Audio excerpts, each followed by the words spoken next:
and welcome to RRI Explained, a ResBios podcast. It is the aim of the ResBios project to embed responsible research and innovation, or RRI, into 4 universities across Europe, in the hope of improving the interconnectivity between science research and society, with a particular focus on the biosciences. But what is RRI exactly? Well, hopefully we can find out together. Today we are joined by Saskia Tenberg, a research assistant who works alongside Professor Doris Esther at the University of Bremen, one of the partner universities of the ResBios project, who are project mentors focusing on education and developing new ideas of bringing RRI into education.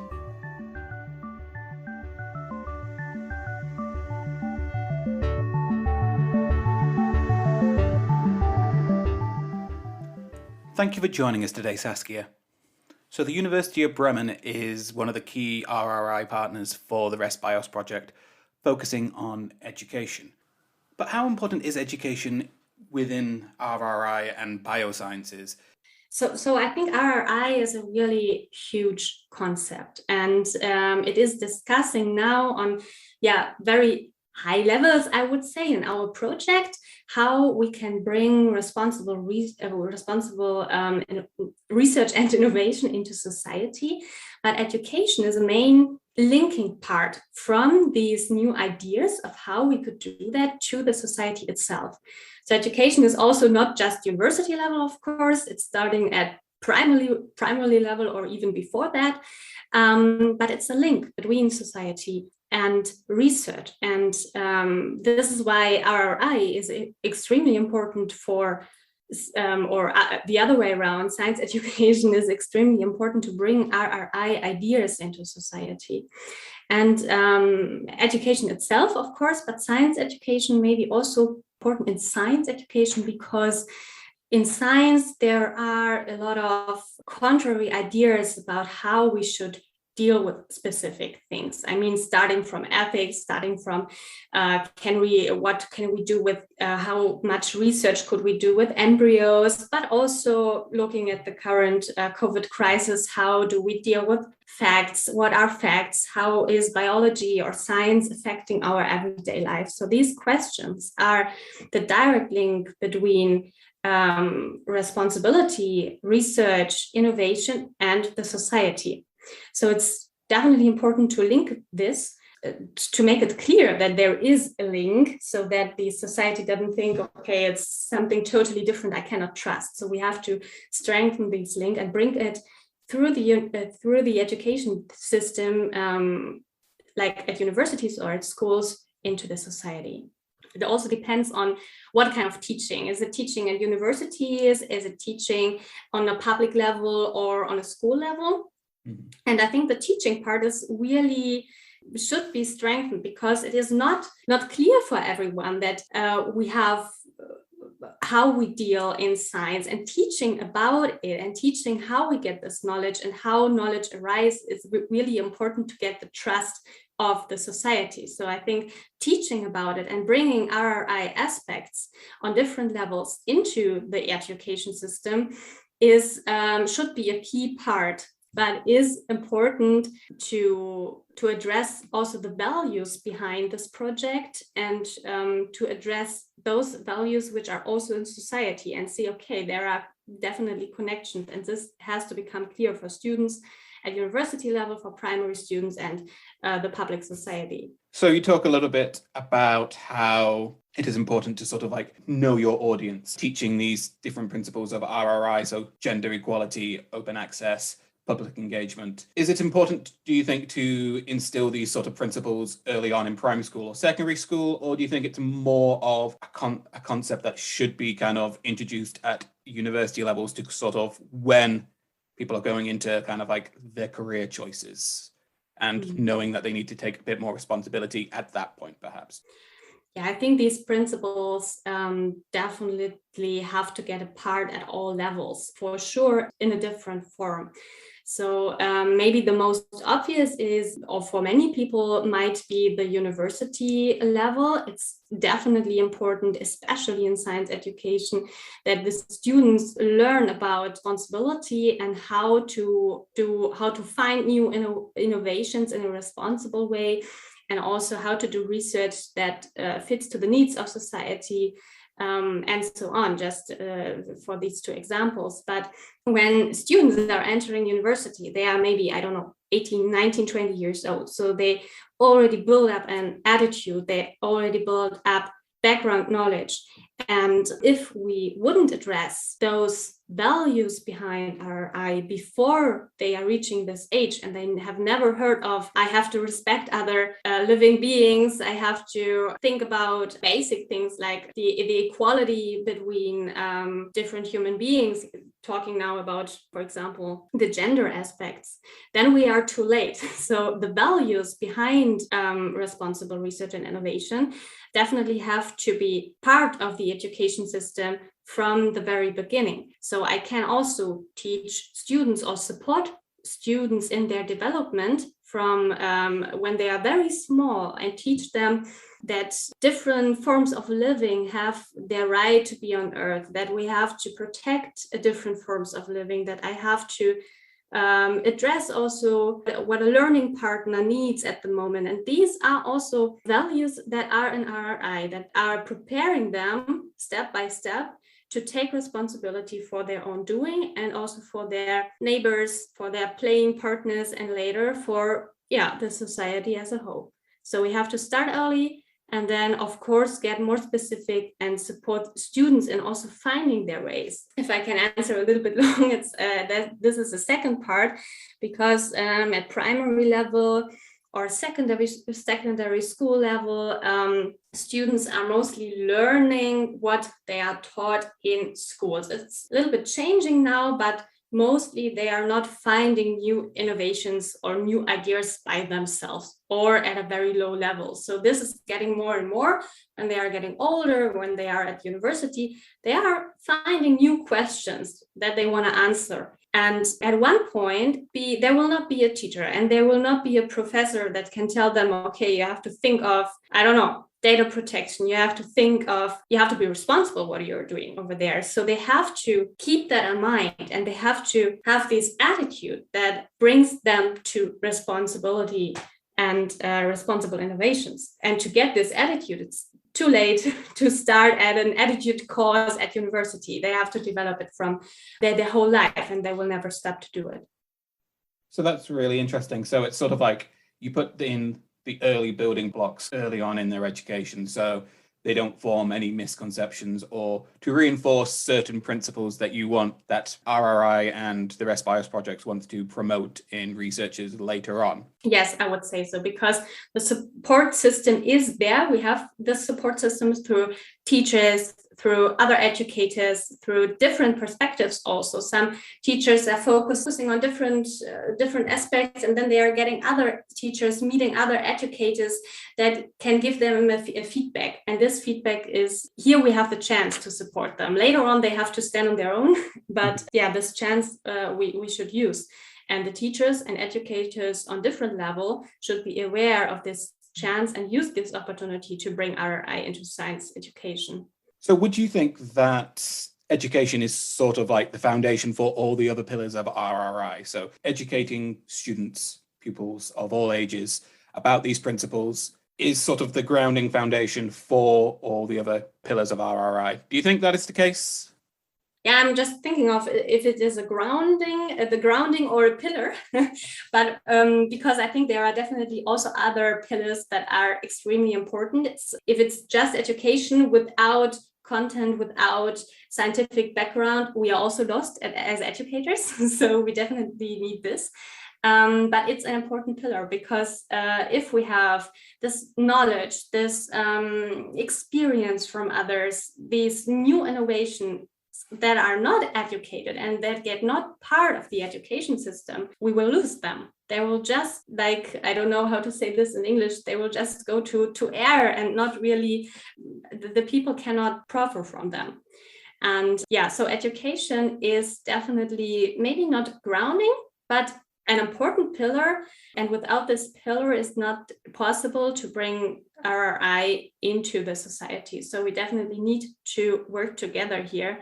And I think the picture of the pillars is quite a good metaphor, because it shows that if we have, for example, different pillars like we have in our RRI project, education, and near the other pillars, and we are also organizing events of exchanging ideas. I mean, this is not, we are not doing it because we are bored. It's definitely so important to bring these ideas together and to work together, because different institutions have different expertise. And this is on a higher level, but it's the same at universities itself and the same at schools itself. We have to work together and keep updated about new innovations in research, or also in school innovations or pedagogical innovations, to bring this together in order to educate people and students. So without education, the house would break, I think, but without other pillars, the house would also break. So we have to more and more work together, especially in future when world is getting more and more complex, and we cannot be experts for one thing anymore. We have to work together and bring ideas together. How is the RRI project trying to implement these changes? You mentioned before about the mentor-mentee system that is within universities. Is RRI doing anything, as you said previously, about going into primary schools or outside of the university infrastructure to promote these RRI tools?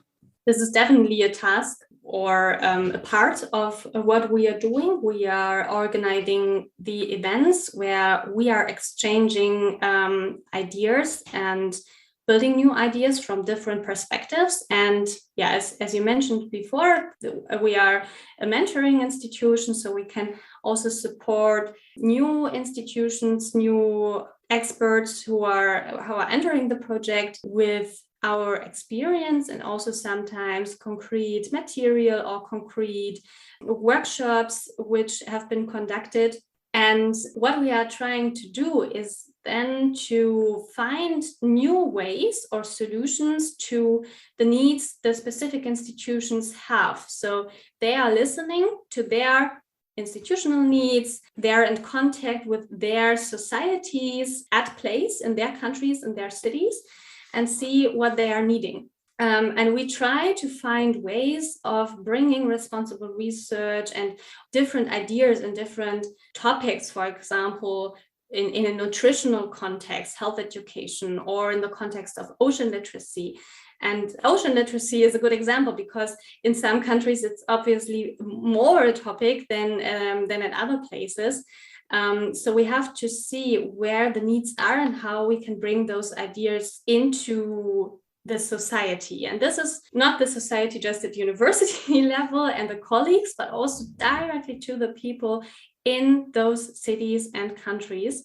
How can we reach them? And this was a question which aroused a lot within the last time, because many people explained it was difficult to reach the society at the moment, because it was just very hard to find alternative ways we can use online, for example, because workshops, festivals, where normally the public is invited, just weren't possible.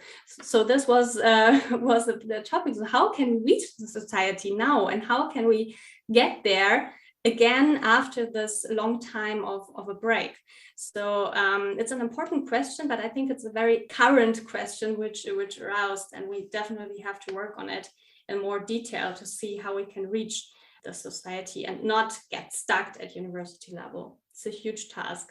So just to clarify, like the University of Bremen acts as a mentor in the RRI project in the field of education and runs workshops or does tutoring or gives advice to the mentees, which are other universities which are trying to implement better education in their institutes. Is that correct?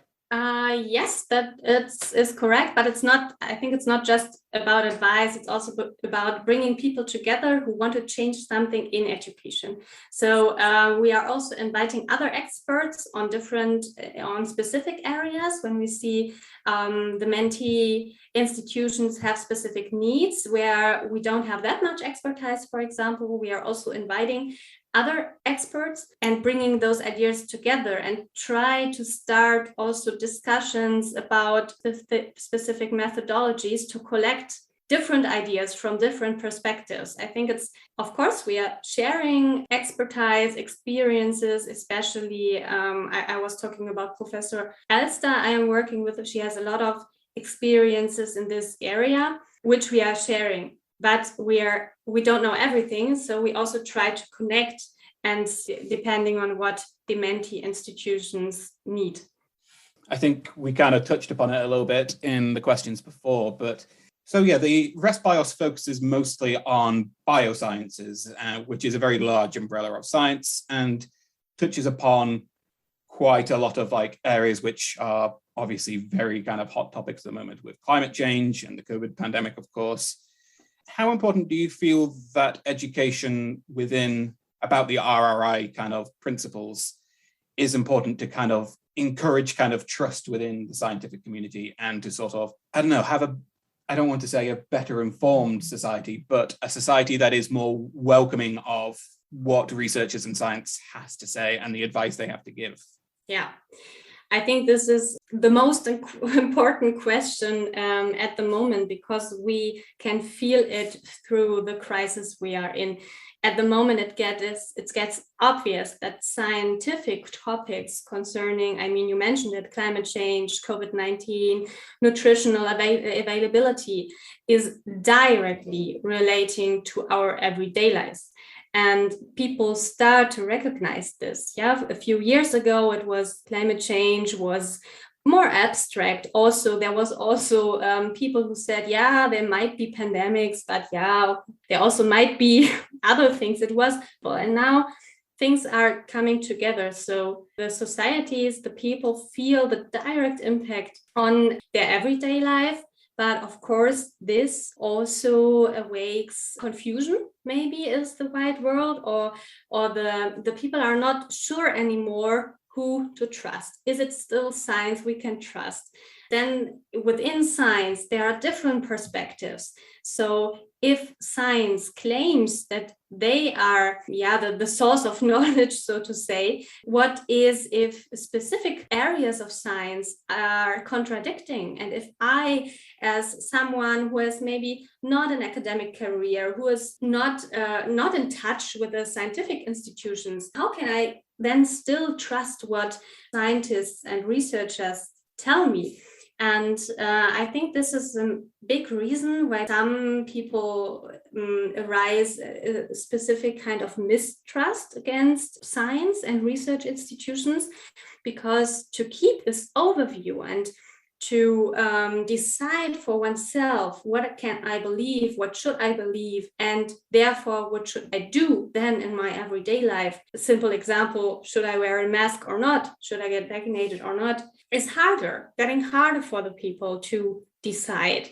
Therefore, the link to education now, I think it's really important, show again that science is something which developed out of society and is not something very abstract which was invented from somebody and is now claiming to be the knowledge source of everything. So we have to make clear how science and how research is conducted and how knowledge or advice or data is, how we get this data and how we can read this data. And if people know how those things develop, they can maybe more trust in what scientific advisors are saying. So we have to strengthen the trust of the people in scientific methodologies and to enable them to judge by themselves which kind of knowledge or which kind of research, which kind of perspectives they want to trust and why.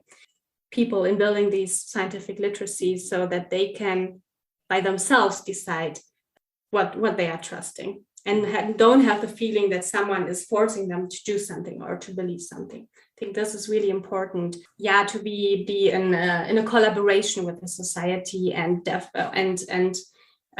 bringing their perspectives and their ideas and their experiences into it. Do you think that universities need to play a greater role in educating society and educate within the education systems within primary and secondary schools? Do you think the bioscience departments need to have departments that are focusing on education and outreach to try and incorporate the research that is being done and provide a greater context to society and school pupils? Short answer is yes. I think the longer answer is concerning the structure of universities. So universities themselves are education systems, and they are educating people who are going into society and educating this society. So main example, of course, teachers, but I don't only mean teachers, also other experts in, for example, biology or chemistry are working in the society later on and bringing ideas from the university system into the society itself. Our students themselves don't have the direct contact, but some universities and also the University of Bremen, I think, has many outreach activities and is inviting those students into the rooms of the university to visit the different institutions, but also to get a feeling of what science is, and also to try different things or to get to know the methodology on very basic levels for children, for example. I remember we had some experiments, and of course it's not the science we are doing at university, but it's the system behind it. It's the methodology, the way of thinking. And this way of thinking can show to the students, to the children, to other interesting people of the public. This is already be done, but I think it should definitely be more strengthened at different universities all around Europe, because this is a huge opportunity to build the trust of the society and to make clear that universities are not big campuses outside of the city who are getting a lot of money and don't do anything. So that this is not the case, that science is developing out of society and is addressing the needs of society, because otherwise science wouldn't exist any longer. And they wouldn't get money. So there's simple reasons, but people have to see this, and they have to see the connection and see that they are also part of it, even if they are not working there. And I think, referring to your question, I'm sorry, this was the longer part of the question, should there be specific people at universities who are responsible for this? I would say yes, because as we all know, at universities and other institutions, we are all quite busy with our focus topics. And if we don't have people who are especially responsibility for outreach, it might get hard. But I think those people should more be connectors, because also those responsible people who would do something like this and would focus on outreach, they also have one perspective. They also have one educational career. And I think the speciality of science is that we have to bring perspectives and expertise together. And this should definitely also be part of these outreach projects, so that they are connecting different institutions, but maybe focus on the transfer, so to say, on the outreach and advising those different institutions of how they can address the society, and maybe also just organizing events. I mean, that's not simple, but it's just a very basic idea, so to say. And I think this would be really important. I suppose that links back a little bit to what you said before about bringing RRI and education and introducing that to students at the university as well. So they have that mindset when they are going off and carrying on their research, that it is not someone else's responsibility, perhaps, that me as a researcher need to think about public engagement or ethics or gender. It's not someone else's responsibility. It's sort of ingrained in your own brain that by teaching and educating students and school pupils about this from an early age, it's part of your thought process rather than an add-on that needs to be kind of taken into account because someone told you to. Yes, and I think this is really important that people are have the feeling that science is something, or scientific thinking is something, or the values is something inside them, and it's not separately from them. And maybe also in other aspects, also definitely from a teaching perspective, but it's just the interest. So I mean, people are not developing interest and motivation for scientific topics if they don't get connected with it. And if they are interested, they will more and more go into details. They will more and more think about what is right, what is needed in future, how can we get there in a responsible way. And just this interest is also, I think, a main outcome of inviting society to the universities, and just show how exciting it also can be. So a big part of ResBios is this collaborative umbrella over lots of different European countries, lots of different university institutes.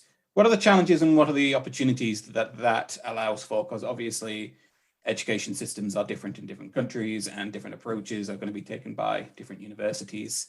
Each institute's had their own issues that they've wanted to address. Mm-hmm. Yeah, I think maybe starting from one point, that we are in a more and more globalized world, and the basic knowledge is already developed. We as countries, as institutions, have developed lots of experts in different fields.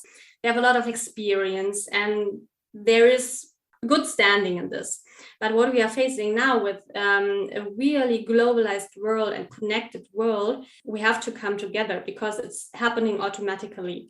We are together in traveling processes and working processes. In a pandemic, again, a really good example. So we see the need of working together, and this is why we build such collaborations more and more, and also maybe more than 20 years ago, to build up on existing ideas, because it doesn't help that we are reinventing existing ideas again and again, or putting our efforts and energy in innovations that are already existing in a similar kind. So we have to come together and use our energy, our expertise and potential to build up on what we already have, because otherwise we lose a lot of chances and potential. And this is a huge chance, which is also supported by the ResBios project, to bring those ideas together. And it's challenging, because I think we as I would think as a high level, as human beings in the 2021 are not so used to it, to work together and to look behind our own perspective. We are trying to learn it, and I think we are getting better and better, but this is challenging, of course, and starting from challenges in communication, misunderstanding, different perspectives on how we solve problems. But on the other hand, this is exactly where the chances are. So we see how other people are dealing with challenges, and that it works. So we can adapt those strategies to our own institutions, and the other way around. And this is what we are trying to do with also the mentor-mentee collaborations and the general collaborations in ResBios, to learn from each other, but not only on the expertise level and expert level, but also on how are you dealing with problems? How are we dealing with problems? How can we bring this together to solve really big problems like pandemics or mistrust in science, which we were not facing before because we were not that connected. And I think it's really important to bring this forward, and also to build this trust in other ways of finding solutions. And I think it's also kind of just interesting way to get to know other approaches. So what would be the ultimate end goal of ResBios? As the fate of all EU projects is, they have a finite timeline, and you put things into place that prolong the legacy of the project and try and move forward without too much additional forward push from the project leads. What would be the ultimate goal of ResBios for education, do you think? Yeah, that's a good question, because as you said, it's a little bit like the example I was giving before in planting values or planting ideas in students, which they can then use also in future when the educators are not there anymore. And I wouldn't say mentors are educators, mentees are students. It's a different collaboration. It's more a collaboration and exchange of perspectives. But the idea is that maybe we all learn in this process how to work together and how to use other expertise and perspectives. And even if this project is over, I think we all learned, okay, there are different institutions who have expertise in this field or on that field. Maybe we learned how to reach out to other institutions and awake also the interest and motivation to work together on existing problems, because this is hard, and it's we talked about it. It's connected also to a lot of challenges. So I think the border, also the institutions are not so afraid anymore to work together, and I think this would be a seed that we can use for future projects. To use this expertise, to work with other institutions together, maybe also with institutions or countries which are not part of this project now, but that we are all able to learn from each other and involve other expertise of other people. And I think this is something which hopefully is a result of the RESPIOS project. But this is on a methodology level, on a mindset level. I think on the content level, so to say, it was good to have an exchange about how we bring responsible research and innovation in concrete ways, like workshops, open campuses, other outreach events into society. And these events will not stop after the RESPIOS project is over. They will develop further and further, and maybe become more and more addressing the needs of the current institutions, and will get directly in touch with the community. And this is what will bring those ideas not only into the institutions, but also into the society for a longer time, much longer time, hopefully, than the RESPIOS project is going on. So I think it's the content which we were exchanging and learning from each other. This will stay. And on the other hand, the mindset of collaboration and what chances this has for us, that we are also maybe strengthened to do future collaborations together.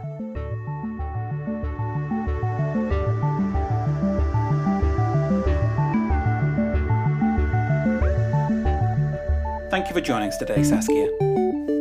The RESPIOS project is funded by the EU with the grant number 872146. To learn more about the RESPIOS project and the other pillars of RRI, please go to resbios.eu. Thank you for joining us. See you next time.